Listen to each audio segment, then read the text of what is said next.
Gambia, Angola, China Holding, Gach, producers of the finest tomato paste in the Gambia. Jaja tomato paste, available in 5 kilos, 1 kilo and in sachets. For wholesale and retail, visit our factory at Banjulanding. We are also producers of Jaja mineral water, cool, clear and fresh. Gach, Gambia, Angola, China Holding, with headquarters at Fatu Golden Plaza, Mile 7, Bertel Harding Highway. Gach Group also provides the best security company, Gach Security, for your offices, warehouses, homes and personal property. Gach Group for all your construction projects, offering you quality water reticulation for your gardens, pump irrigation, tidal irrigation projects and all types of buildings. You can contact Gach on 396-7894, 700-8993, 373-0259. Visit us at Gach Global Group on Battle Harden Highway, Fatu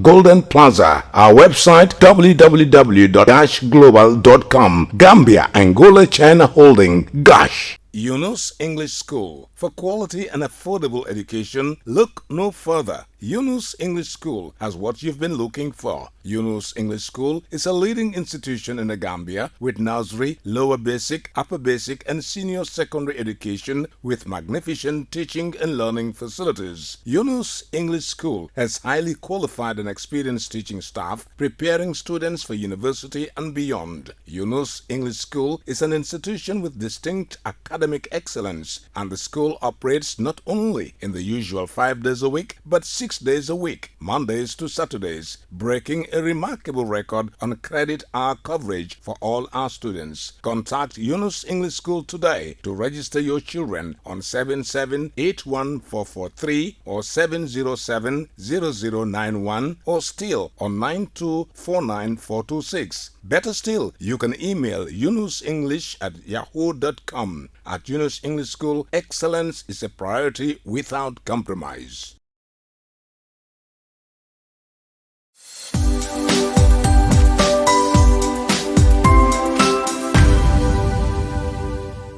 Taf Africa Global is the first and biggest private estate developer in the Gambia and present in 7 other African countries. We take pride in leading innovation in all spheres of real estate sector in the Gambia and beyond. As such, we are launching the development of the first smart and modern office and retail towers in the Gambia called Taf Twins.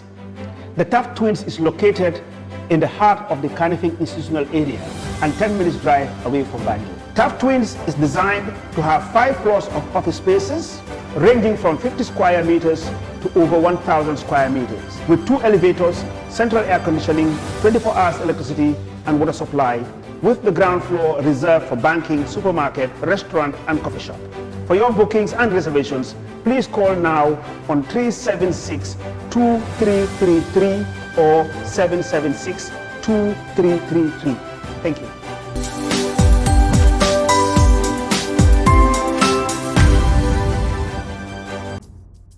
When I came to power in 2017, my main focus and thinking and direction was to develop this country.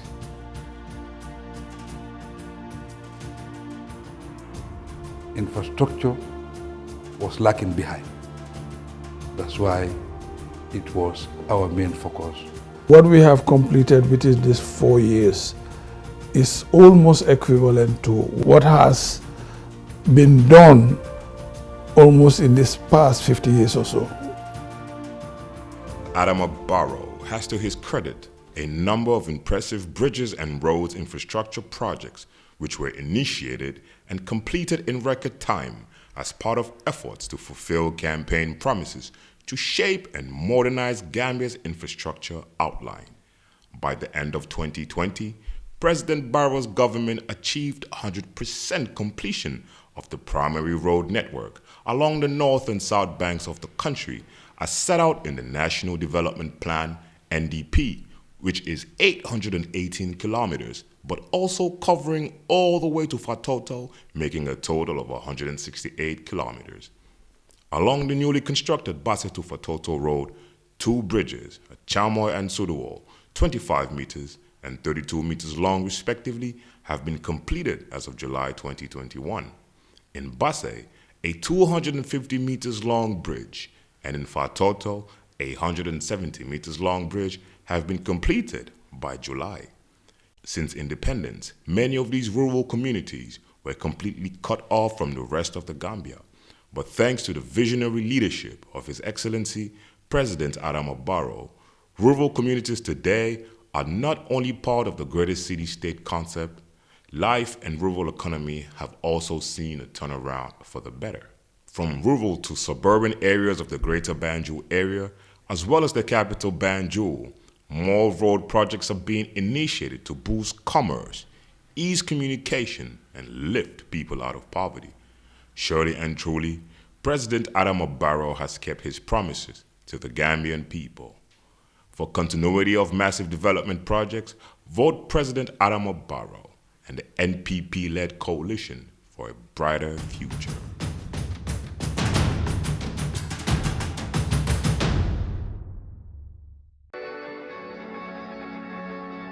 The Red Cross emblem. The unauthorized use of the Red Cross emblem in the Gambia is illegal and punishable by law. Did you know that in the Gambia, only the Gambia Red Cross Society and the medical services of the Gambia Armed Forces with specific restrictions are allowed to use the Red Cross emblem? Did you know that the use of the Red Cross emblem by commercial entities such as hospitals, pharmacies, health posts, private and public properties is also considered as misuse of the emblem? That its misuse could threaten Red Cross missions and put humanitarian workers at risk? The emblem is fully protected by the international humanitarian law and the laws of the Gambia, and its misuse by any other party leads to its violation, which is sanctioned with penalties. The Gambia Red Cross utilized the emblem to signify our promise, neutrality and impartiality, to provide assistance to all people in need regardless of race, color, belief, religion or political affiliation. It serves as a symbol of protection and assistance for the Red Cross teams, while to those we serve, it is a symbol of hope. Let's know, respect and protect the Red Cross emblem.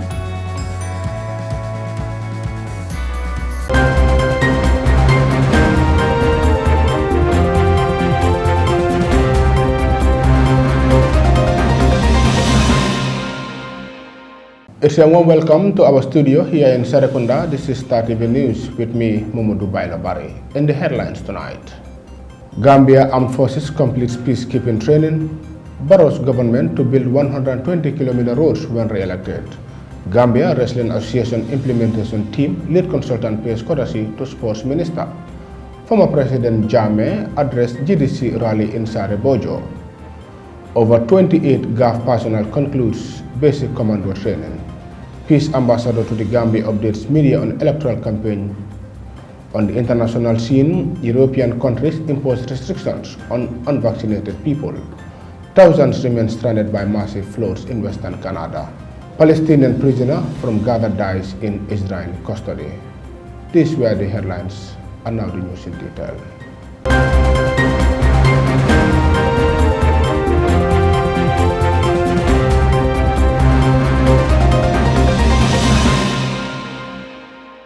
The Gambia Armed Forces on Thursday celebrate and demonstrate what it calls VIP Day at the C4 Training School.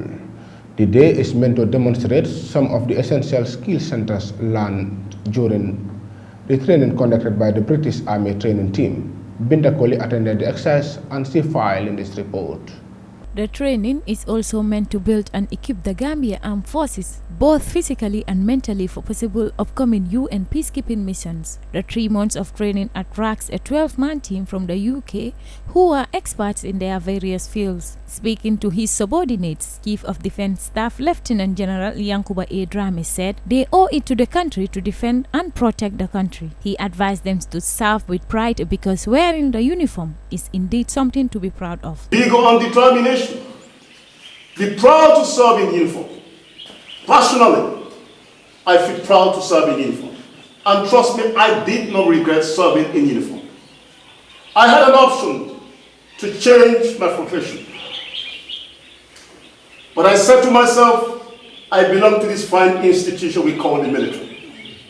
having served 6 years in the diplomatic corridor, most who having served at the United Nations as the Deputy Permanent Representative, in other words, Deputy Ambassador to the United Nations for 4 years, I could have just switched over to continue with that lucrative job of being in the diplomatic field. And by the way, to serve at the United Nations is the peak of your diplomatic career, having served in Turkey and elsewhere. But I said to myself, I belong to this fine institution. And that is why I decided to come back to continue with my service with this great institution. I take personal pride to serve in uniform. Equally, I challenge you. Take pride to serve in uniform. It's a noble profession, and I salute you for such a very calculated decision to serve our country in uniform. CDS, being someone who has embarked on many peacekeeping missions, told his subordinates that it won't be easy and it will be tough, as they should be prepared to take casualties. He advised them to be conscious and focus always, as that will help them in achieving their attainable goals and self-confidence. He reiterated that if they are eventually deployed, they should be ready to undertake dangerous missions. Drame added that there is no shortcut in the service and that they should serve with dedication, pride, loyal and integrity. Permanent Secretary, Ministry of Defense, Rohibite Dabo, who was also in attendance, said she is impressed and thanked the British government for their service to the country. PS laments that the security has a special task ahead and they cannot do it effectively without discipline. I just thank the British Embassy and the government of Britain for this exercise, and then thank the soldiers too for their service to the country. As I always say, we are all civil servants. We're all working for our people, but for you, you are special. Because when things get to the worst, you put your lives in the line. For me, I'll be in my home hiding in my bedroom. So your role is very important in this country, and you are very important. So you have to understand that you're not just anybody. So I think I don't have to say much. I'm really impressed with what you're doing, and then I just urge you to exercise, patience and exercise discipline in, doing your work. British High Commissioner to the Gambia, David Belgrove, said he is impressed and that the relationship between the two countries is captivating. Belgrove buttressed that UN peacekeeping missions are very important operation, as it is to protect and safeguard the civilians who are at risk, adding the training will indeed take the army a long way. And I've been very impressed with what I've seen so far. Your briefings have been excellent, and I'm so pleased to see the relationship between our armed forces and the Gambian armed forces, which for me, who's sent here to actually forward relations between our two countries, this is what it's all about. But more importantly, I think the work that you're doing and the operations that you are practicing for are so important.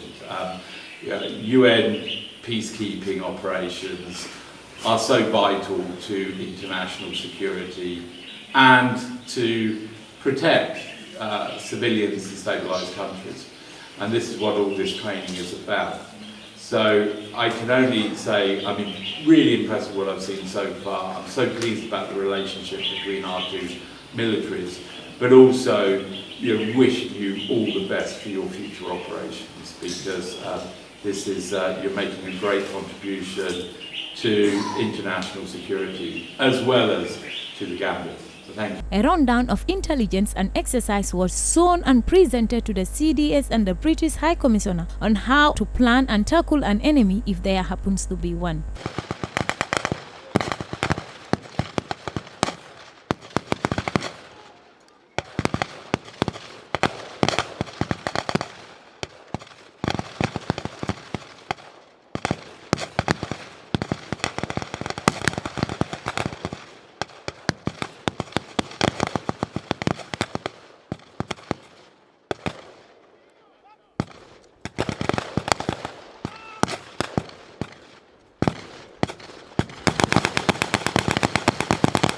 Star TV News, I am Bintakul. It is over 1 week since the beginning of the campaign trail, and in most meetings held by the NPP camp in the provinces, including Gisada and Nyamina Dankunku, Gambians have raised concerns about the state of their roads and urged the president to help them with good roads, farming equipments, and electricity, among other things, as they assured him of victory. Hadi M. Jaju reports. In response to the people's roads demands, President Barrow promised to solve the problem. His government plans to construct about 120 kilometers of roads across the country when re-elected in office by December 4, 2021. Meanwhile, President Barrow urged Gambians to be law-abiding citizens and preach peace during and after elections, as he described himself as a man of peace and tolerance. Meanwhile, Gambia Action Party Deputy Leader Omar Biai has endorsed President Adama Barrow 4 days after the party announced it has formed an alliance with the Gambia Democratic Congress. In his endorsement statement, Mr. Biai said, endorsing President Barrow is in the best interest of the Gambian people and the peace and tranquility of the country, and if accorded a second chance, Barrow will transform this country. He said the Gambian leader also deserves a second term in office for the unprecedented development he was able to accomplish in the past 5 years. Reporting for Star TV News, I am Hadi M. Jaju. The Gambia Wrestling Association EU-funded project implementation team and the lead consultant, Mr. Chris Adi Nayo, on Thursday, 18 November 2021, visited the Ministry of Youth and Sports under the leadership of Minister Honorable Bakari Y. Baji. The delegation was led by Marcel Mende, Executive Director of the National Sports Council. Awasane file in this report.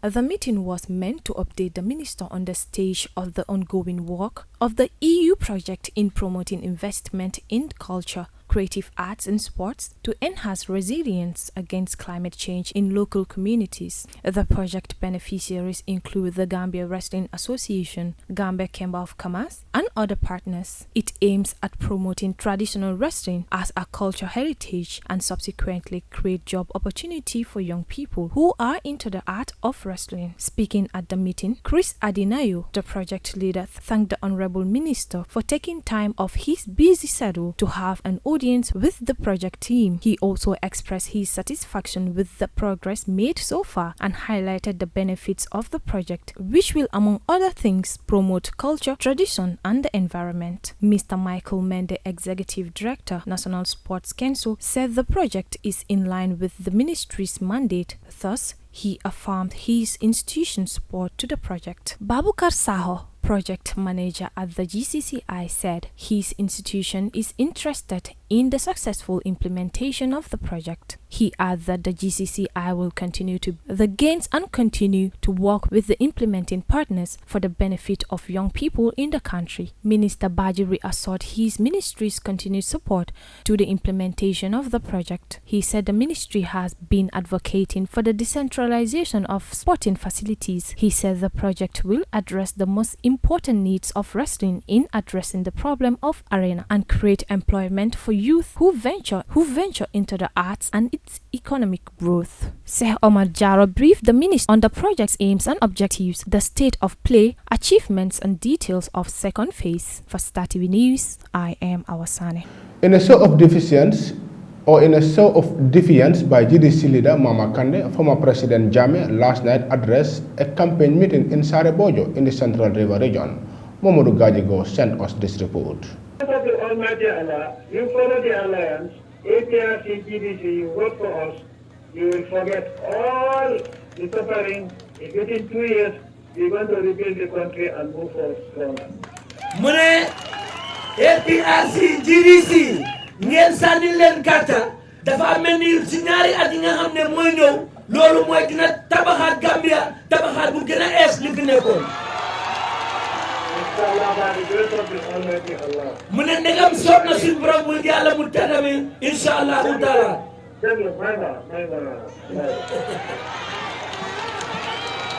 the grace of the Almighty Allah, inshallah, within 3 years, we will have developed faster than a rocket. I tell you this because I know why. Mune, ci ñaari at, inshallah taala waat na ko billahi wallahi tallahi dinañ tabaxaat Gambia lu gën a gaaw rocket inshallah te xam na li tax mu wax ko.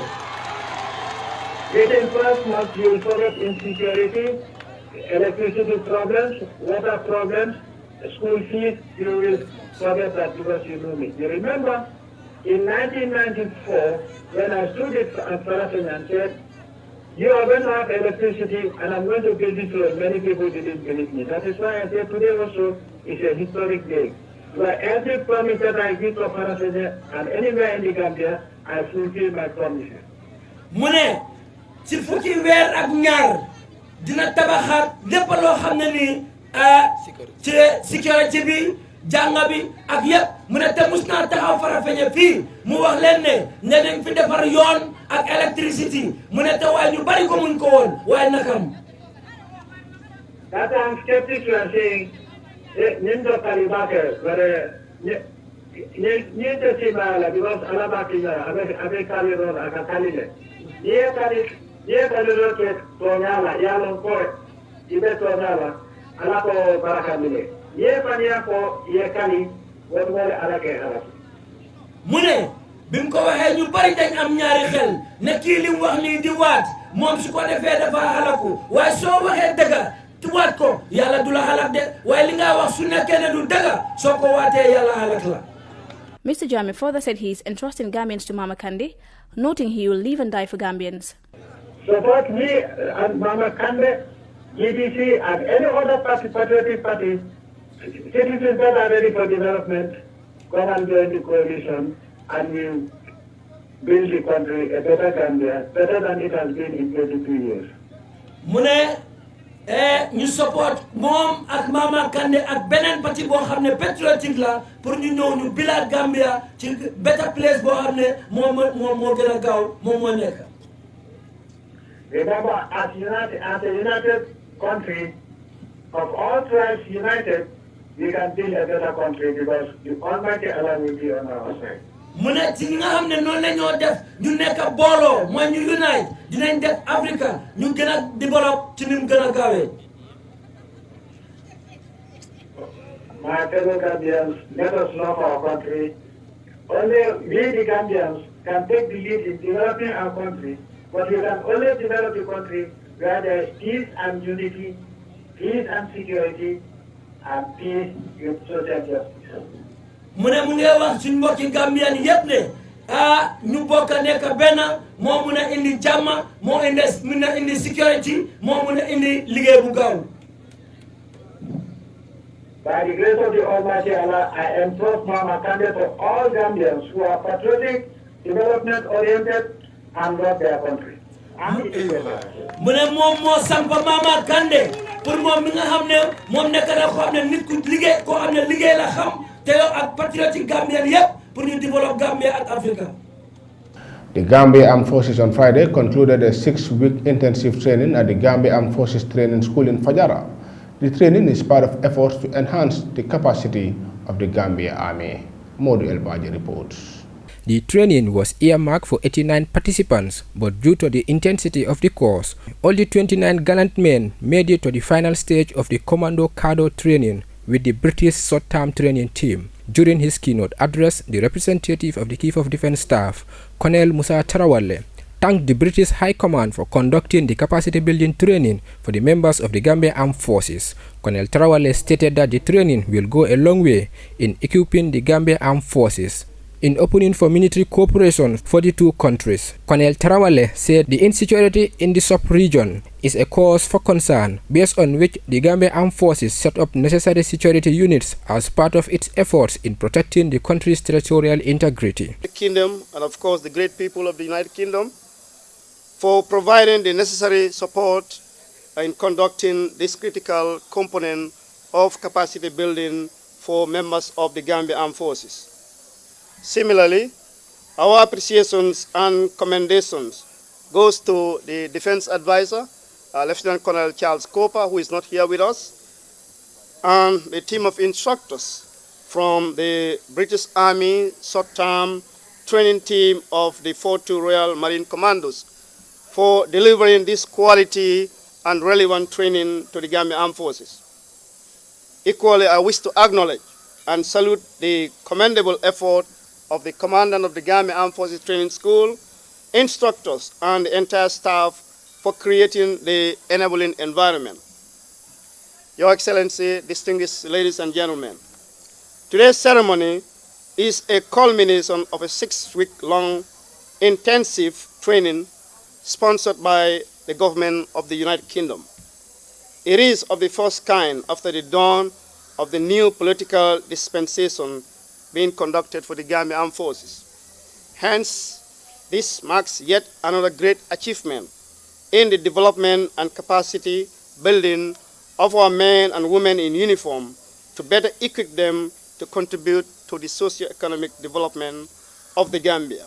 The commandant of the Gambia Armed Forces Training School, Major Abdoulaye Ba, outlined the importance of the training, adding that the training is intended to prepare the gallant men and women of the Gambia Armed Forces in the execution of their functions when the need arises. Intensive advanced infantry operator cadre conducted by members of the British Army short-term training team from the 42 Commando from the United Kingdom. So this training is intended to prepare members of the Gambia Armed Forces in the execution of their constitutional mandate, that is in defense of our sovereignty, should there be the need. It will also enhance the capacity and the readiness of members of the Gambia Armed Forces Training School. Commando units in every armed forces engage in special operations. That is why the name Advanced Infantry Operator Cadre. So this encompasses a host of things. That is, these people will be able to live in the field, administer and quarter themselves, for an extended period of time without being seen, heard, or detected, and they can carry on their operations.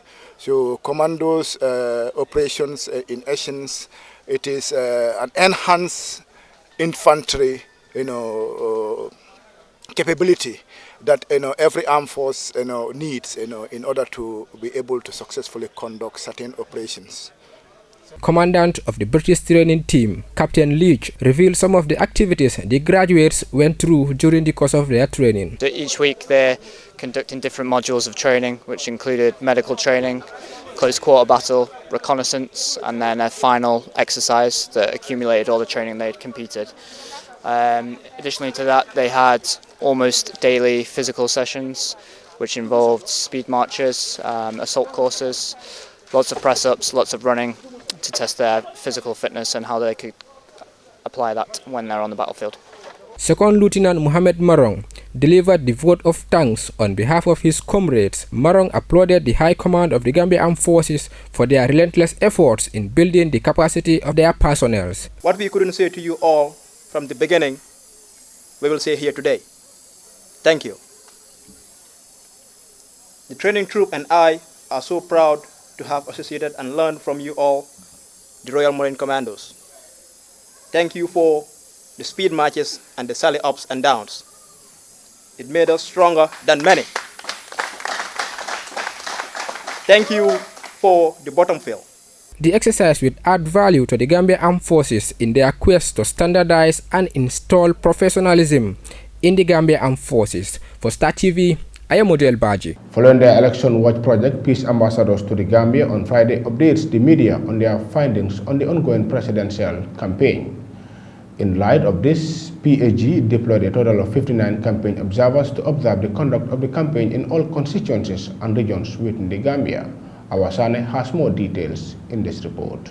The updates entail observation findings from the initial period of the campaign from the 9th to 17th November 2021 and cover the conduct of campaigns from political parties within the different constituencies during the period. The update also contains information as reported by observers on the Independent Electoral Commission's preparedness, the conduct of civic education and voter information campaigns for the elections, COVID-19 preventive measures as well as recommendations. Boubacar Sambu, the president of Peace Ambassadors Gambia, said their observers witnessed and heard of several instances of the abuse of state resources, such as the use of vehicles and vote buying by candidates and political parties. However, Sambu gave a list of how they distributed their observers. Overall, the Election Watch observers reports during the initial period of the campaign show that political parties and candidates have launched their campaign and continue to campaign with no major restrictions. However, observers witnessed and heard of several instances of abuse of state resources, such as use of vehicles and voter buying by candidates and political parties. Observers noted national security personnel deployed in most of these areas, with the exception of small number of incidents, such as reports of hate speeches. The campaign period has been largely peaceful in the vast majority of the country. Elections Watch observers also reported the conduct of civic and voter education efforts by the IEC, civil society organizations, and the media taking place in some constituencies, but they have yet to reach a larger portion of the country. The methodology. The Elections Watch Committee deployed 59 campaign observers, which include 6 regional coordinators, each for a region with Banjul and KM combined, and 53 constituency observers, 1 representing each constituency, to monitor the conduct of the presidential campaign in their respective regions and constituencies. Regarding their findings, the Election Watch Committee's presidential campaign update provides comprehensive information on report from the Election Watch observers deployed across the country during the campaign period. On recommendation, Sambu said, Our findings for this period. The Elections Watch Committee's presidential campaign update provide comprehensive information on reports from Elections Watch observers deployed across the country during the campaign period from 9th November to 17th November 2021. This update also includes findings from conduct of civic and voter education on the elections, the IEC preparedness, as well as COVID-19 prevention measures. On political party campaign. Since the start of campaign period on the 9th of November 2021, Elections Watch observers noted that all contesting political parties have launched their campaign and have started conducting campaign activities such as events, rallies in some of the constituencies across the country. 34 of 53 constituency observers reported witnessing at least one campaign activity or rally on the posting of posters, billboards, or flyers in their constituency during the observation period. Observer reports mostly show that the parties and candidates are freely conducting their campaign without no restriction and generally in compliance with the Code of Conduct and Campaign Ethics of parties. However, observers reported witnessing or hearing of some violations. For instance, 22 of 53 constituency observers witnessed or had reports of the use of state resources, such as government vehicles, during campaign. As well, 13 of 53 constituency observers witnessed or had reports of candidates providing money or gifts to supporters. A few observers also reported hearing of instances of buying of voter cards buying. On the IEC preparedness and civic education voter information, 30 of 53 observers reported witnessing or hearing that the IEC had begun preparations for the 4th December elections in their areas. This is about IEC already setting up their polling stations and doing their groundworks before the 4th. 35 of 53 constituency observers also report the conduct of civic education and voter information campaign by the IEC, National Center for Civic Education, civil society organizations, including campaigns directed at women, youth, and persons with disabilities. A representative from the National Democratic Institute, Raymond Isebabo, said, across the regions. And looking at the pre-election environment, the campaign period has started, and we have received information from the observers that have been deployed to the field. I guess by the time the president reads the full update, we'll get the information to know where things are, and then recommendations will be made to stakeholders on areas where we need improvement. So far, it looks like things have gone relatively well. And the role of the media has also been very critical. You have been our partners. We want to thank you for coming. The Election Watch Committee encourages all citizens to continue to peacefully engage during the campaign and remind voters. Well, those were the local stories. We'll be back with international news right after the short break. Gambia, Angola, China Holding, Gach, producers of the finest tomato paste in the Gambia. Gach tomato paste, available in 5 kilos, 1 kilo and in sachets. For wholesale and retail, visit our factory at Banjuluning. We are also producers of Gach mineral water, cool, clear and fresh. Gach, Gambia, Angola, China Holding, with headquarters at Fatu Golden Plaza, Mile 7, Bertel Harding Highway. Gach Group also provides the best security company, Gach Security, for your offices, warehouses, homes and personal property. Gach Group for all your construction projects, offering you quality water reticulation for your gardens, pump irrigation, tidal irrigation projects and all types of buildings. You can contact Gach on 396-7894, 700-8993, 373-0259. Visit us at Gach Global Group on Battle Harden Highway, Fatu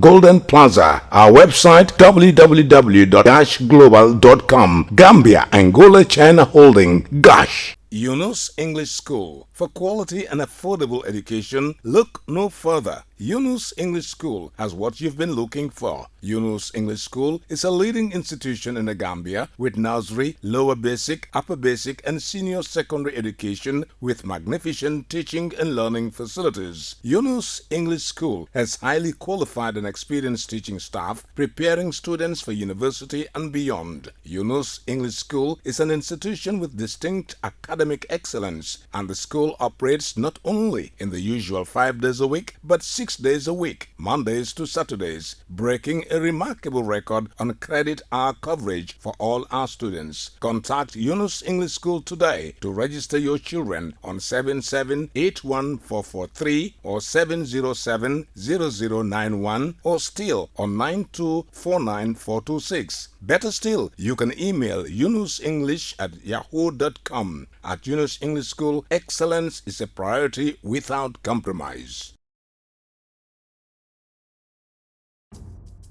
When I came to power in 2017, my main focus and thinking and direction was to develop this country.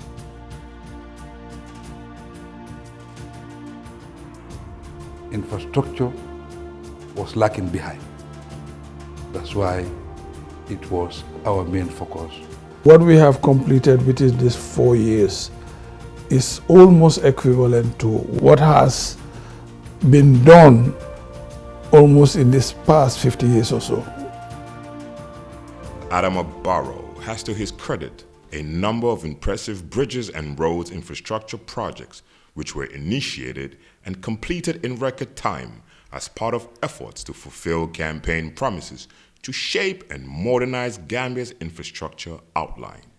By the end of 2020, President Barrow's government achieved 100% completion of the primary road network along the north and south banks of the country as set out in the National Development Plan, NDP, which is 818 kilometers, but also covering all the way to Fatoto, making a total of 168 kilometers. Along the newly constructed Basse to Fatoto Road, 2 bridges, Chamoy and Suduwal, 25 meters and 32 meters long respectively, have been completed as of July 2021. In Basse, a 250 meters long bridge, and in Fatoto, a 170 meters long bridge have been completed by July. Since independence, many of these rural communities were completely cut off from the rest of the Gambia. But thanks to the visionary leadership of His Excellency, President Barrow, rural communities today are not only part of the greater city-state concept, life and rural economy have also seen a turnaround for the better. From rural to suburban areas of the greater Banjul area, as well as the capital Banjul, more road projects are being initiated to boost commerce, ease communication, and lift people out of poverty. Surely and truly, President Adama Barrow has kept his promises to the Gambian people. For continuity of massive development projects, vote President Adama Barrow and the NPP-led coalition for a brighter future.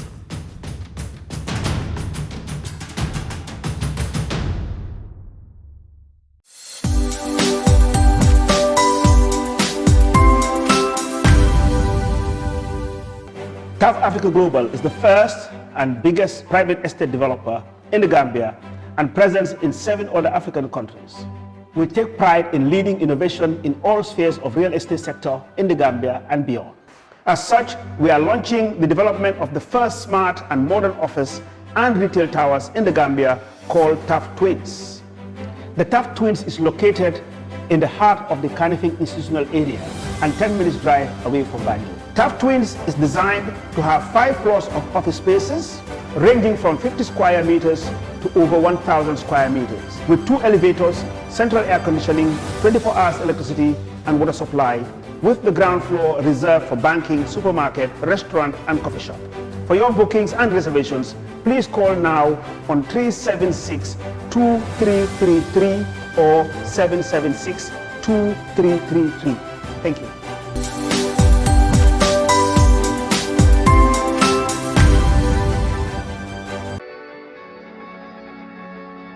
The Red Cross emblem. The unauthorized use of the Red Cross emblem in the Gambia is illegal and punishable by law. Did you know that in the Gambia, only the Gambia Red Cross Society and the medical services of the Gambia Armed Forces with specific restrictions are allowed to use the Red Cross emblem? Did you know that the use of the Red Cross emblem by commercial entities such as hospitals, pharmacies, health posts, private and public properties is also considered as misuse of the emblem? That its misuse could threaten Red Cross missions and put humanitarian workers at risk? The emblem is fully protected by the international humanitarian law and the laws of the Gambia, and its misuse by any other party leads to its violation, which is sanctioned with penalties. The Gambia Red Cross utilized the emblem to signify our promise, neutrality and impartiality, to provide assistance to all people in need regardless of race, color, belief, religion or political affiliation. It serves as a symbol of protection and assistance for the Red Cross teams, while to those we serve, it is a symbol of hope. Let's know, respect and protect the Red Cross emblem. Welcome back after that commercial break. If you are just tuning in, this is Star TV News from our studios here in Serekunda. And now to the international news. European governments are increasingly restricting the lives of unvaccinated people as COVID-19 infections surge once again. But doctors are questioning if countries have relied too heavily on jabs, neglecting other containment measures like masks and social distancing. Al Jazeera's Chalan reports.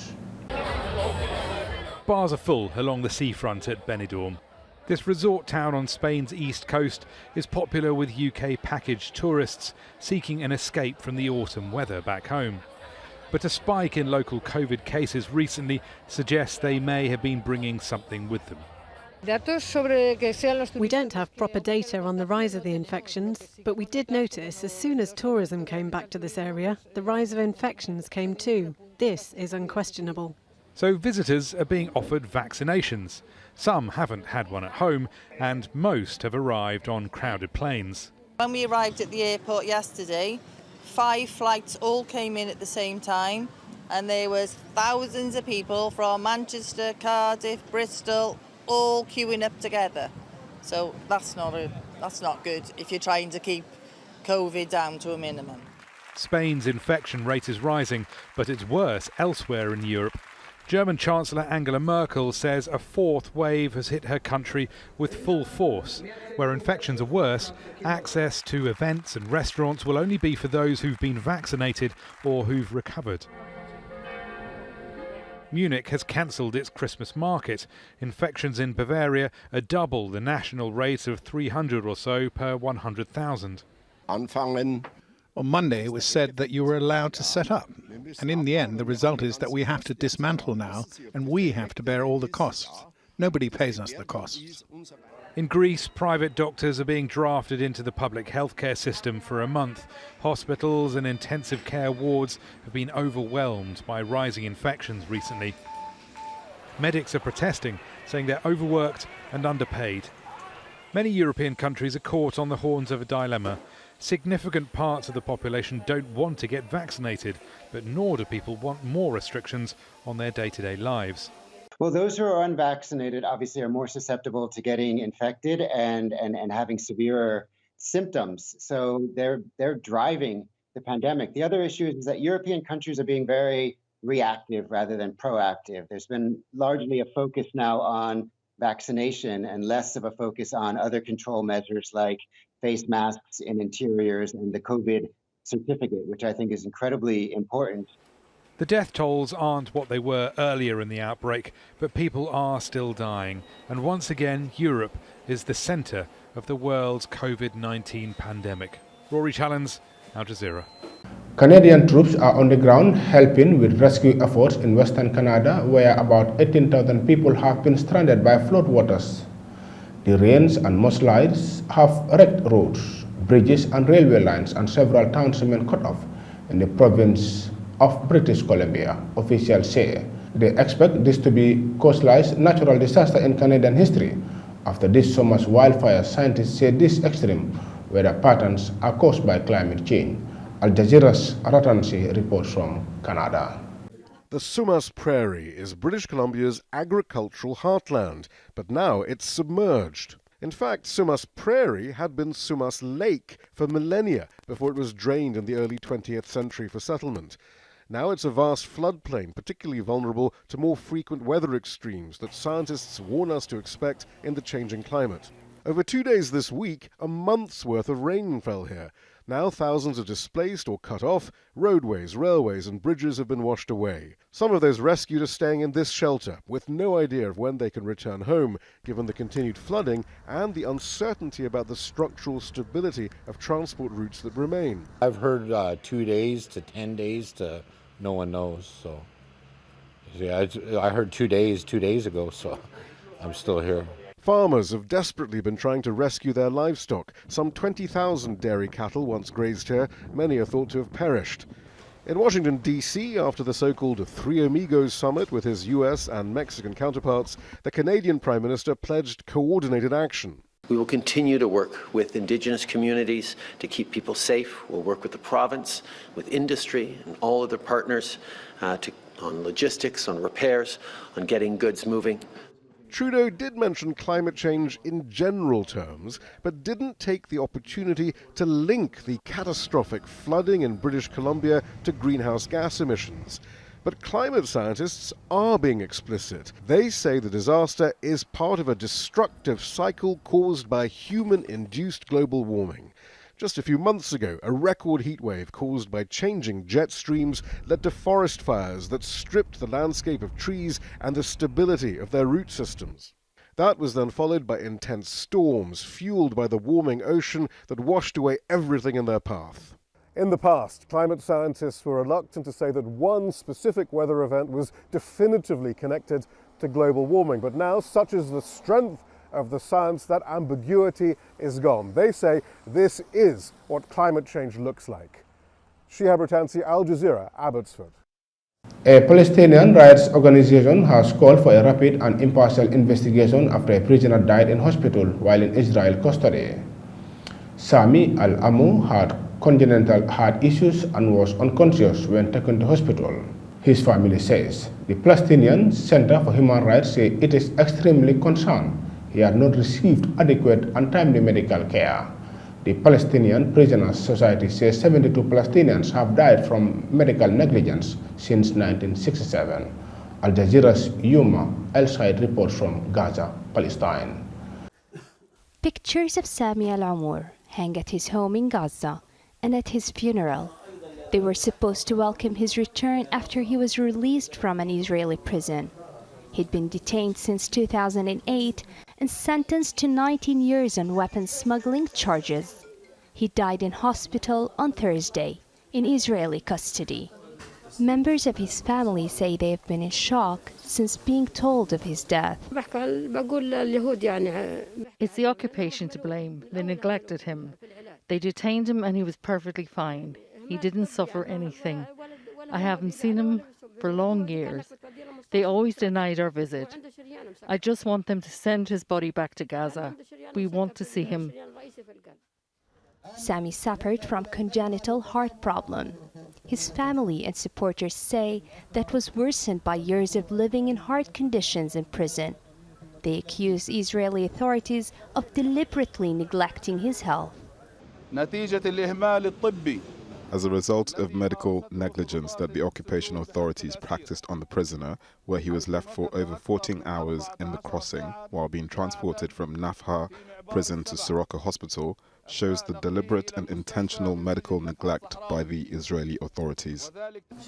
Sami's fiancée has waited for his release since 2008. She'd hoped they would marry soon after.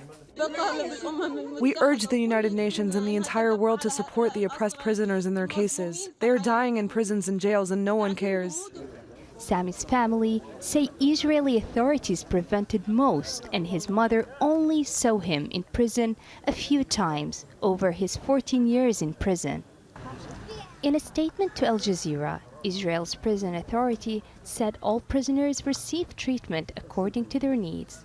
It said Al-Amour's death will be, quote, looked into or checked. Almost 5,000 Palestinian prisoners are in Israeli prisons.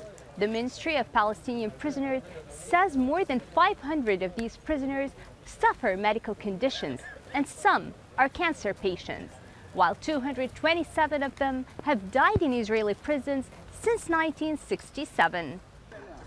Sami's relatives say all they want now is to receive his body, but Israeli officials have refused to release it until the end of the remaining 4 years of his sentence. Yunus English, Al Jazeera, Gaza. And before we end the news, a quick recap of our main headlines. Gambia Armed Forces completes peacekeeping training.